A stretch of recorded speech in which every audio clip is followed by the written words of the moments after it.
Celebrating Maya Angelou's life is the order of the day, specifically scheduled for this month of August.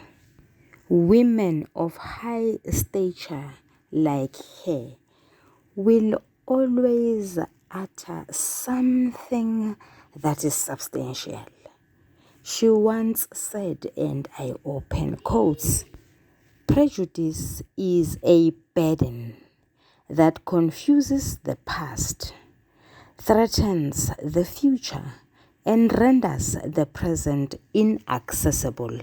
I close quotes. We all know what a prejudice is. It is a conceived opinion that is not based on facts, but may be based on feelings and emotions. So what she is saying is that we should always strive for seeking for the truth instead of perpetuating biasness. Sanibonani balingani mabhungu namatshitshi. Umbhalo wobuciko esiwudingedayo ilona obizwa ngokuthiwa ubhuku lwamanqe. Sizokwenza inkundla yesibili, isigcawu sokuqala. Ngingakhohlwa kanjani ukusho ukuthi lo mbhalo wobuciko ubhalwe ngu-E.J. Mhlanga.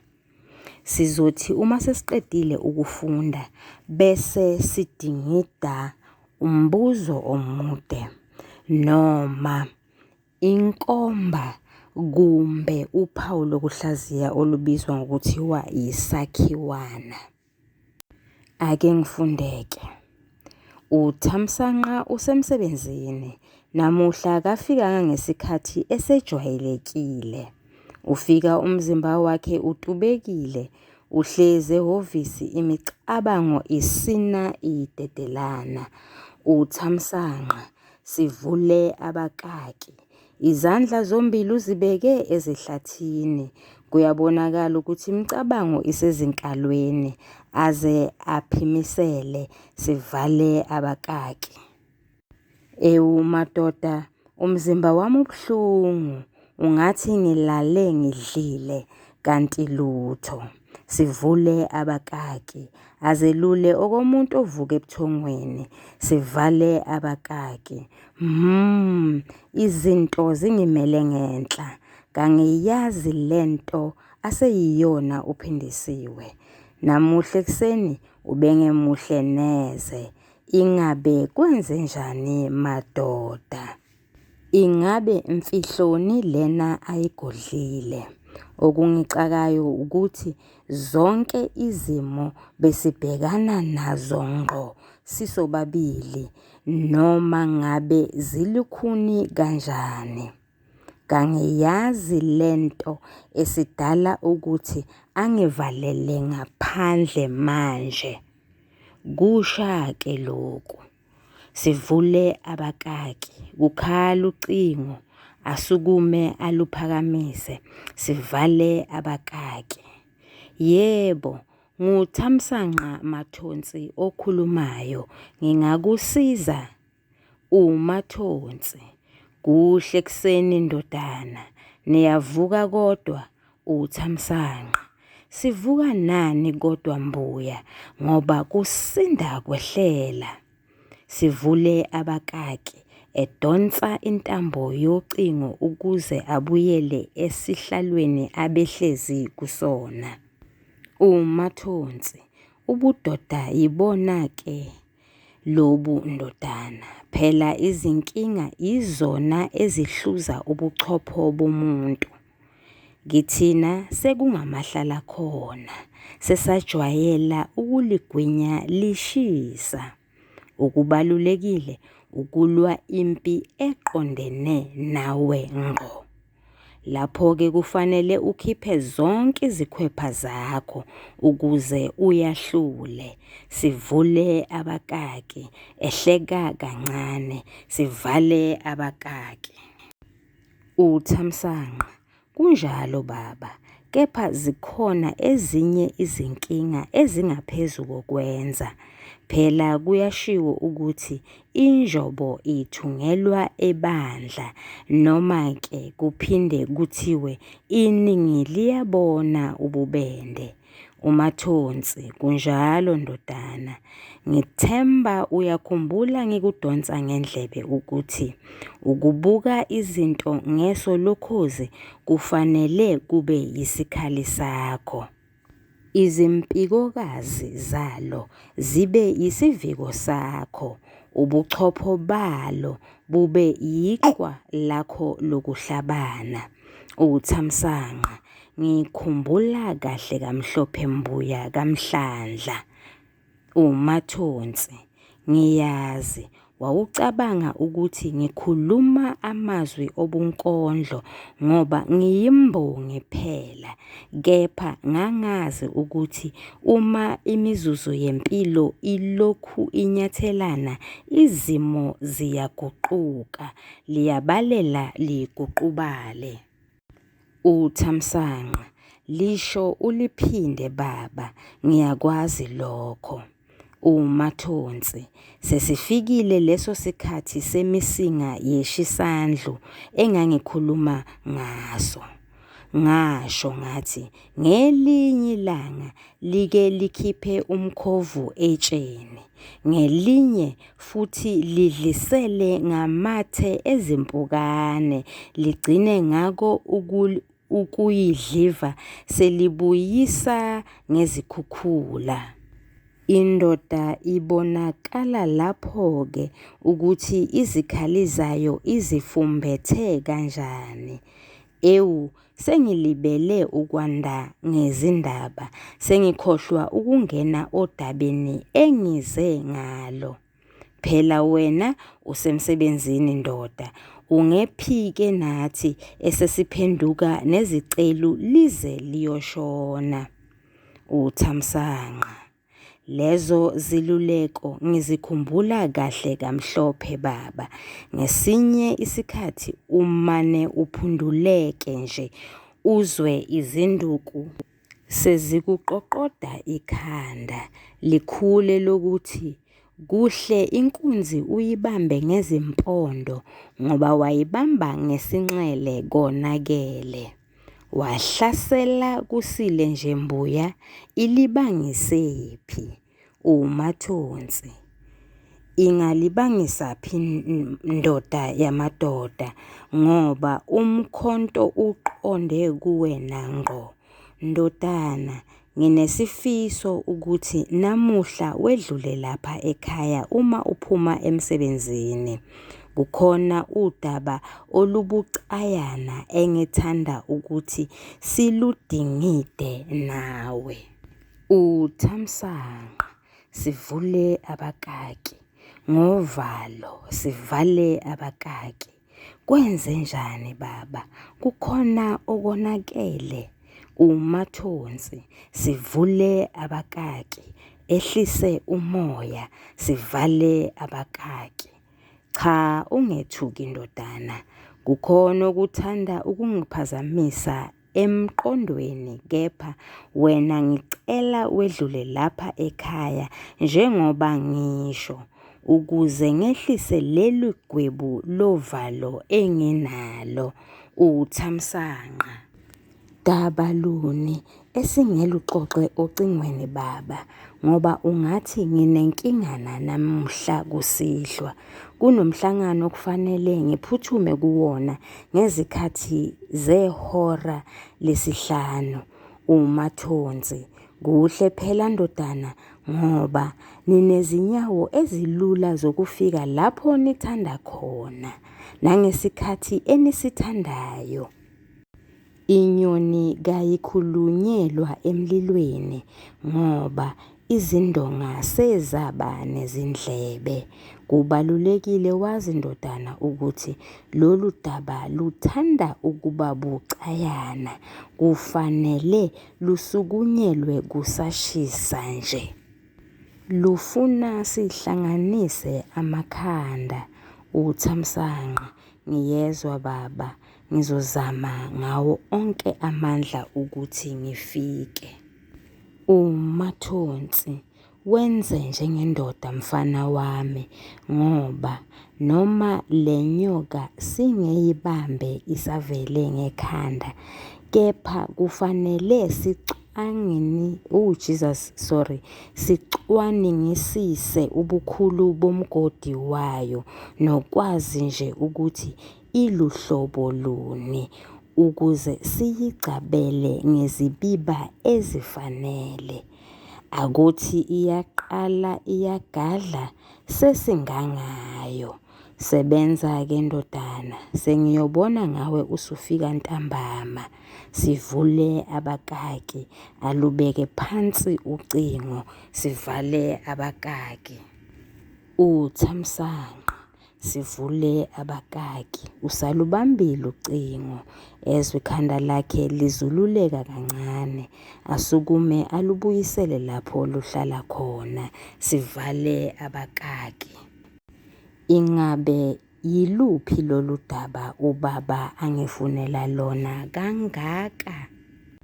Kukhona inkinga engingekwazi ukuyihlaziya. Ngapha uphindisiwe useguquke waba ngesinye isilwane. Ngakolunye uhlangothi ekhaya banodaba olubucayi okufanele baludingide nami. Cha, sengiyokuzwa khona mangiqhubeke ngisebenze. Mlingane wami nawe mfundi, siyaphela lapho isigcawu sokuqala enkundleni yesibili. Isakhiwana yendatshana ngaphakathi kwendaba. Kodwa-ke mfundi, nawe mlingane, ungakhohlwa phela ukuthi lesi isakhiwana sesine kulo mbhalo wobuciko. Esokuqala ilapho unkululeko eya kwamathonsi. Asiphumeni-ke futhi lapho. Uma ufuna ukuthi ungakhohlwa ukuthi siyini isakhiwana, yenza ngalolu hlobo. Angithi umbhalo wobuciko usukukhuluma ngommeleli, ngeqhawe noma iqhawekazi, ngomlingiso semqoka, ngomlingiso velele, ngomlingiso omkhulu. Kodwa-ke bese-ke obhalayo aphinde aveze nomunye umlingiso, kube ngathi usekhohliwe ngalona osemqoka, axoxe ngalo nomunye. Uma enze njalo esexoxa ngomunye, emveza enenkinga abhekene nayo, eveza isisusa sodweshu, eveza ukubhebhetheka kodweshu, yazi-ke ukuthi lokho kuyisakhiwana. Kube nje bengibhala i-essay yami, bengizobhala isihloko esithi isakhiwana ngeqe ulayini, ngibhala igama elithi isingeniso, ngoba yi-essay yephepha lesibili. Kufanele ukuthi ngibhale amagama athi isingeniso, naleli elithi umzimba mase ngifike emzimbeni, naleli elithi isiphetho uma sengifike esiphethweni.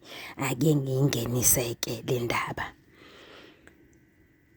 noma lo mbuzo omude, noma lolu phawu lokuhlaziya, noma lenkomba. Isakhiwana yendatshana ngaphakathi kwendaba.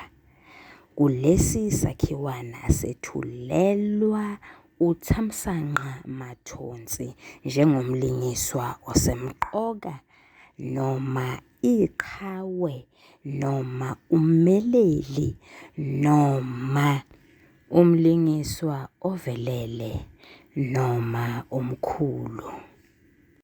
Ngizobese ngeqa ulayini, ngibhale igama elithi umzimba. Kulesi sakhiwana sithola okuthathu. isethulo esithinta isizinda, esithinta umlingiswa osemqoka kanye nesisusa sodweshu. Sithola umzimba othinta ukubhebhetheka kodweshu. Sithola nesiphetho salesi sakhiwana. Mlingani nawe mfundi, ngicela ukuthi ngiphume kancane ekubhalweni kwe-essay. Ake sibonisane lokhu. Isakhiwana phela vele sincane kunesakhiwo. Ngakho-ke angeke sikwazi ukuba nazo zonke leza zinto ezikhona uma ngabe sikhuluma ngesakhiwo. Angithi uma ngabe sikhuluma ngesakhiwo, sithi isakhiwo sinesethulo, isethulo sinesisusa sodweshu, sinomlingiso semqoka, siphinde sibe futhi nesizinda. Bese sithi isakhiwo sinomzimba, emzimbeni sithola ukubhebhetheka kodweshu, sithola isixakaxaka, singathola uvuthondaba. Bese sithi kunesiphetho, isiphetho singawuvuthondaba, isiphetho singawuphola vuthondaba, isiphetho singayingwijikhwebu. Kodwa-ke isakhiwo kuyenzeka singabi nakho konke lokhu okulindelekile. Ngibuyela ku-essay yami-ke manje. Sitheni? Sithe isethulo sithinta umlingiswa osemqoka. Umlingiswa osemqoka walesi sakhiwana nguThamsanqa Mathonsi. Ake sibheke isizinda. UThamsanqa usehhovisi emsebenzini. Lokho yindawo. UThamsanqa akafikanga ngesikhathi emsebenzini ngenxa yokuthi umzimba wakhe utubekile, imicabango yakhe isina idedelana. Lokho kusitshela ngesimo senhlalo ukuthi asisihle. Isikhathi esanamuhla sisho ngoba namhlanje abantu sebeyasebenza, kufanele futhi babambe isikhathi emsebenzini, sekunamahhovisi. UThamsanqa lona ubhekene nenkinga yokuthi ucabanga kakhulu, kanti isisusa sodweshu nguphindisiwe. Uthi uThamsanqa akasamqondisisi kahle uphindisiwe. Yingani engathi unezimfihlo azigodlile. UThamsanqa uze athi uyaxakeka ngoba phambilini bekuthi inkinga leyo abanayo bayibheke ngqo emehlweni, bayinqobe babo babili. Ukubhebhetheka kodweshu yingenkathi uMbuya onguMathonsi uyise kaThamsanqa etshela uThamsanqa noma eyalela uThamsanqa ukuthi abothishelele ngezikhathi zantambama ukuze bazodingida udaba oluthanda ukuba bucayana. Lokhu kuyisisusa sodweshu ngoba umbhali uze wasebenzisa igama elithi, ake siboneke ekhasini lama-34 wakufundeka ngalolu hlobo. UThamsanqa sivule abakaki ngovalo, sivale abakaki. Ngakho-ke umbhali usebenzise leli gama elithi uma nje uyise noma ngenkathi uyise qeda ukuthi makafike ekhaya bazodingida udaba olubucayana, uThamsanqa wezwa uvalo luthi heqe. Lesi sakhiwana siphinde sathinta isu lokujeqeza emuva. Isu lokujeqeza emuva limayelana nokuthi umbhali uzosethulela umlingiswa othile ekhumbula okuthile. Silithola lapha ekhasini lama-33. Umbhali uthi Kukhuluma uMathonsi, angisho uMathonsi. Kunjalo ndodana, ngithemba uyakhumbula ngikudonsa ngendlebe ukuthi ukubuka izinto ngeso lokhozi kufanele kube yisikhali sakho. Umbhalo uphinde athi futhi lapho kukhuluma khona uThamsanqa kulo leli khasi lelo, athi umbhali kukhuluma uThamsanqa-ke, ake ngifunde-ke uThamsanqa. Ngikhumbula kahle kamhlophe mbuya kamhlandla. Siphinde sikuthole futhi lapha esigabeni sokugcina kulo leli khasi lama-33 kufundeka ngalolu hlobo uThamsanqa. Lezo ziluleko ngizikhumbula kahle kamhlophe baba. Lokhu kuchaza ukuthi leli lisu lokujeqeza emuva lisetshenziswe amahlandla amathathu. Kulesi sakhiwana, isiphetho salesi sakhiwana senzeka lapho uThamsanqa ethatha isinqumo sokuthi makaqhubeke nokusebenza, yize umzimba wakhe utubekile, yize futhi esethole izindaba zokuthi makaye ekhaya kubo lapho ezalwa khona ntambama ukuze kuzodingidwa udaba olubucayana. Bese ngeqa ulayini ngibhale igama elithi isiphetho.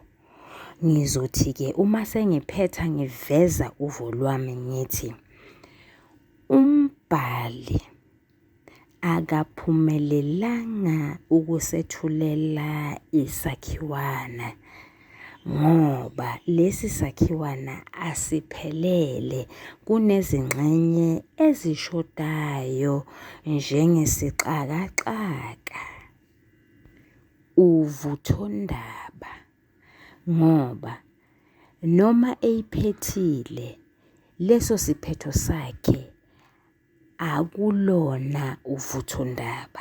Uvuthondaba ilapho kugqabuka khona igoda, yilapho inkinga umeleli abhekene nayo ixazululeka khona. Ayikho inkinga exazululekayo ngokuqhubeka nomsebenzi. Okokuqala, uma eqhubeka nomsebenzi useyayazini imfihlo uPhindisiwe amfihlela yona. Okwesibili, useyazini ukuthi uyise uzobe ekhuluma ngani. Cha, uma eqhubeka nomsebenzi wenza umsebenzi aqhashelwe wona.